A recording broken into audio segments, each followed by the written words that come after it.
Bonjour, je m'appelle Ro-Héloïse, je suis en Bac+4 Management de la stratégie commerciale, option Vente et gestion de projet.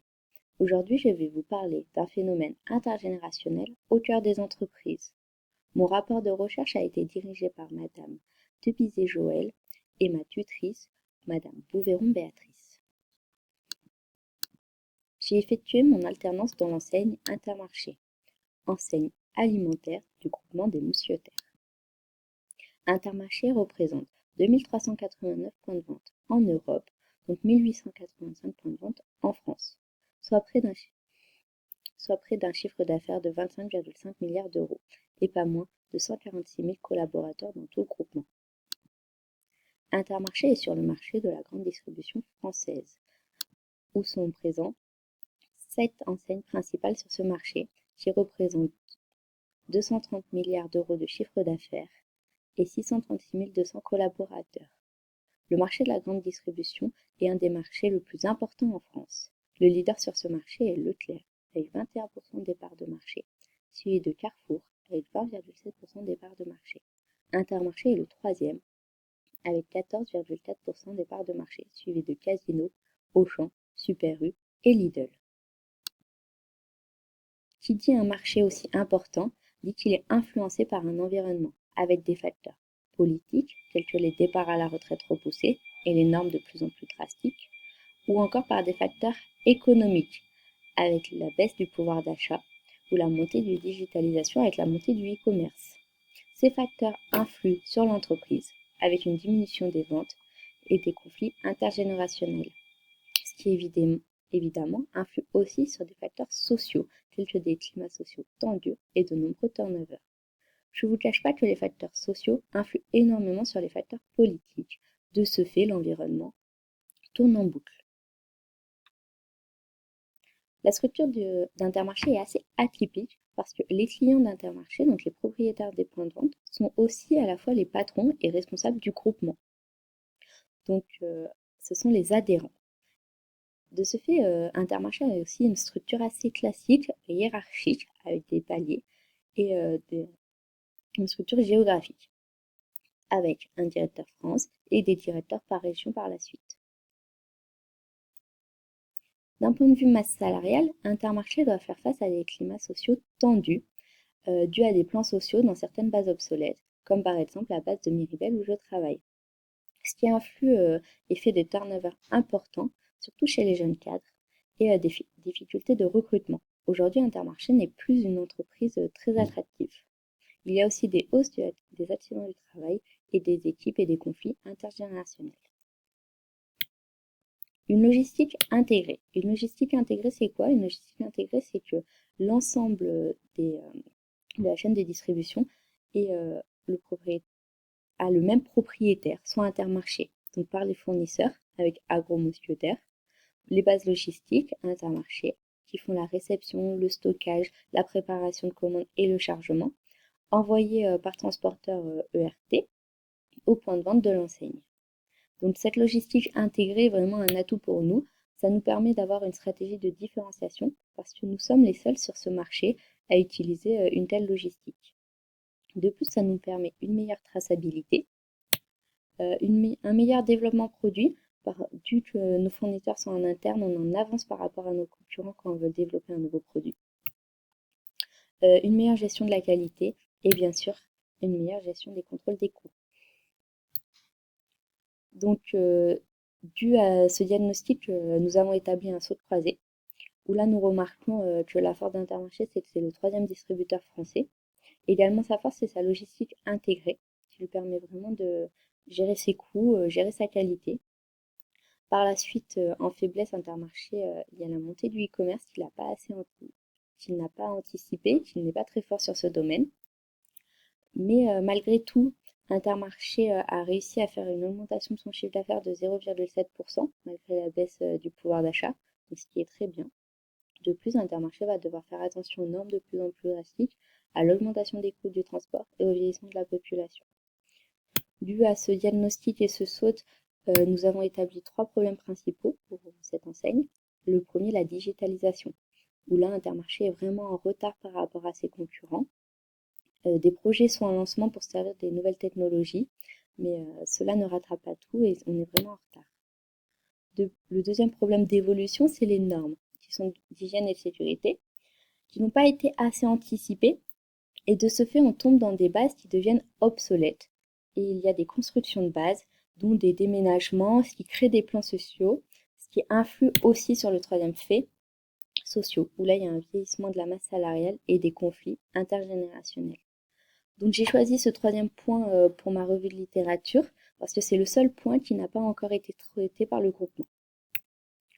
Donc j'ai choisi une revue de littérature sur le management intergénérationnel. Donc une génération, c'est quoi? Une génération, c'est des personnes qui sont nées lors d'une même période.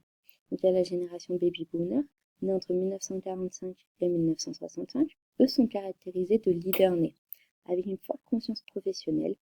Ils ont une meilleure communication à l'oral, ont un fort sentiment d'appartenance et ils veulent travailler pour des grands groupes qui ont une belle image. Ensuite, la génération X, nés entre 1965 et 1980. Eux, vraiment, ce qu'ils cherchent, c'est un équilibre entre leur vie de famille et leur vie professionnelle. Ils sont des personnes très respectueuses, mais par contre ont énormément besoin d'être motivés et ont besoin de beaucoup de reconnaissance. Ensuite, la génération Y, née entre 1980 et 1996, génération appelée aussi génération Y, génération pourquoi, car elle remet en cause sans cesse tout ce qui a été fait auparavant. Donc eux communiquent par SMS, réseaux sociaux. Ce sont des personnes très ambitieuses qui ont qui cherchent du sens dans leur travail. Ils veulent des résultats, mais des résultats rapidement. Ce sont des gens très impatients. Et enfin, la dernière génération sur ce marché, c'est la génération Z, née après 1996. Donc, ce sont des digital natives, ils sont nés pendant les nouvelles technologies. Ils communiquent beaucoup par image, Snapchat, émoticônes, ils prennent même plus le temps d'écrire.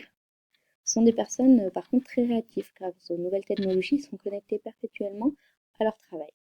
Ils aiment le contact informel, sont en freelance, ils cherchent de la liberté.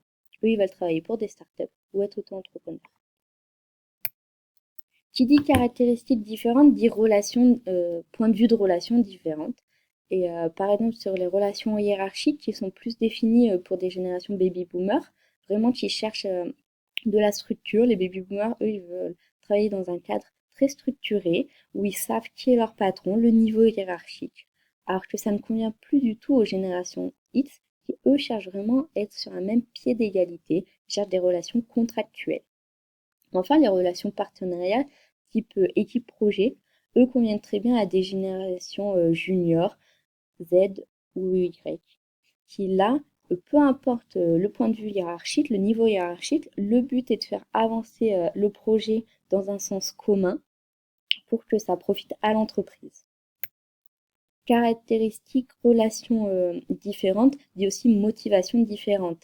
Quand avant on parlait de la pyramide de Maslow où chaque pilier devait être accompli pour passer au suivant, aujourd'hui ce n'est plus vrai.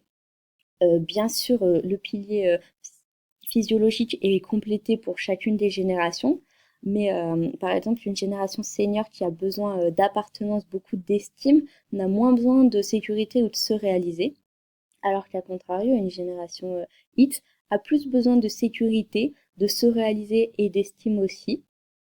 Et là, les générations juniors, eux, vraiment, ce qu'ils cherchent, c'est se réaliser. En fait, ce qu'ils veulent, c'est que le travail leur apporte quelque chose, leur apporte des compétences, se réalise et les développe eux-mêmes. Donc ensuite, le management international a 3 enjeux. Le premier, intégrer les nouvelles générations aux entreprises.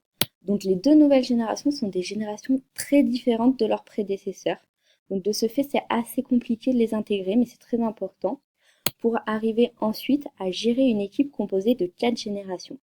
C'est une chose pas simple, vu qu'elles sont très différentes. Le but, c'est de coopérer, d'innover ensemble, qu'elles cohabitent, qu'elles s'entendent pour faire avancer l'entreprise. Et enfin, organiser la transmission des compétences et du savoir.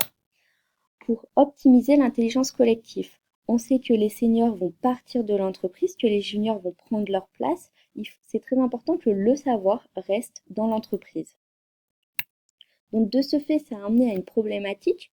comment la prise en compte des écarts intergénérationnels peut améliorer la productivité dans l'entreprise. Nous travaillons dans le secteur de la grande distribution. Ce que nous cherchons, c'est augmenter notre productivité sans cesse, c'est le but. Et de ce fait, avec le climat actuel, donc ces 4 générations, on veut chercher à apporter un moyen pour augmenter notre productivité.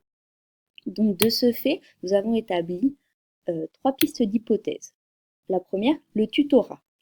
Donc le tutorat, c'est des personnes seniors qui vont former des personnes juniors à leur savoir-faire, la culture de l'entreprise, leur donner le plus avant de pouvoir partir de l'entreprise.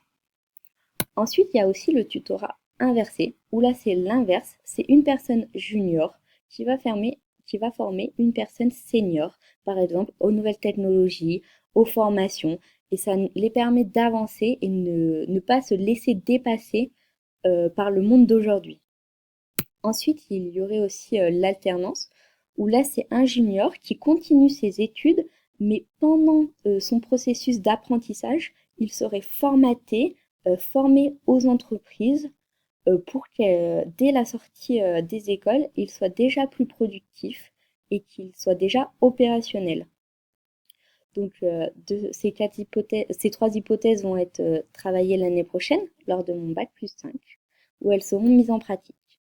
Je vous remercie pour l'attention que vous avez portée.